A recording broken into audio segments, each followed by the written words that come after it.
ഇടുക്കി മുരിക്കാശ്ശേരിയിൽ അനധികൃതമായി പ്രവർത്തിക്കുന്ന പാറമടയ്ക്കെതിരെ സമരത്തിന് നേതൃത്വം നൽകിയയാളെ കള്ളക്കേസിൽ കുടുക്കിയെന്ന ആരോപണം. മുരിക്കാശ്ശേരി സ്വദേശി കുഞ്ഞുമോനെയാണ് ക്വാറി മാഫിയ വീട്ടിൽ കഞ്ചാവ് ഒളിപ്പിച്ച ശേഷം അറസ്റ്റ് ചെയ്യിപ്പിച്ചതെന്നാണ് ആരോപണം. ഇതിനിടെ കുഞ്ഞുമോനെ പാറമട മാഫിയ കുടുക്കുകയായിരുന്നുവെന്ന് സ്പെഷ്യൽ ബ്രാഞ്ച് റിപ്പോർട്ട് നൽകി. മുരിക്കാശ്ശേരിയിൽ പ്രവർത്തിക്കുന്ന പാറമടയ്ക്കെതിരെ ശക്തമായ സമരത്തിന് നേതൃത്വം നൽകിയ ആളായിരുന്നു കുഞ്ഞുമോൻ.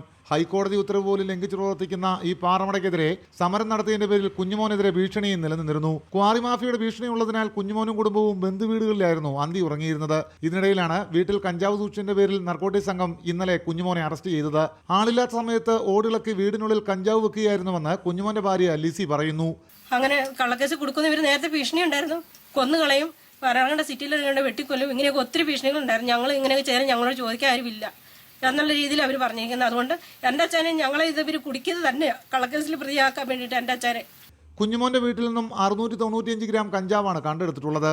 ഇയാളെ ഇന്ന് നെടുങ്കണ്ടം ഫസ്റ്റ് ക്ലാസ് മജിസ്ട്രേറ്റ് കോടതിയിൽ ഹാജരാക്കും. കുഞ്ഞുമോനെ പാറമട ലോബി കള്ളക്കേസിൽ കുടുക്കുകയായിരുന്നുവെന്ന് സ്പെഷ്യൽ ബ്രാഞ്ച് റിപ്പോർട്ട് നൽകിയിട്ടുണ്ട്. പാറമടയ്ക്കെതിരെ സമരം നടത്തിയതിന്റെ പേരിൽ വീട്ടിൽ കഞ്ചാവ് വെച്ച ശേഷം നർക്കോട്ടിക് സംഘത്തെ വിവരമറിയിക്കുകയായിരുന്നുവെന്നും റിപ്പോർട്ടിൽ പറയുന്നു. റിപ്പോർട്ടർ, ഇടുക്കി.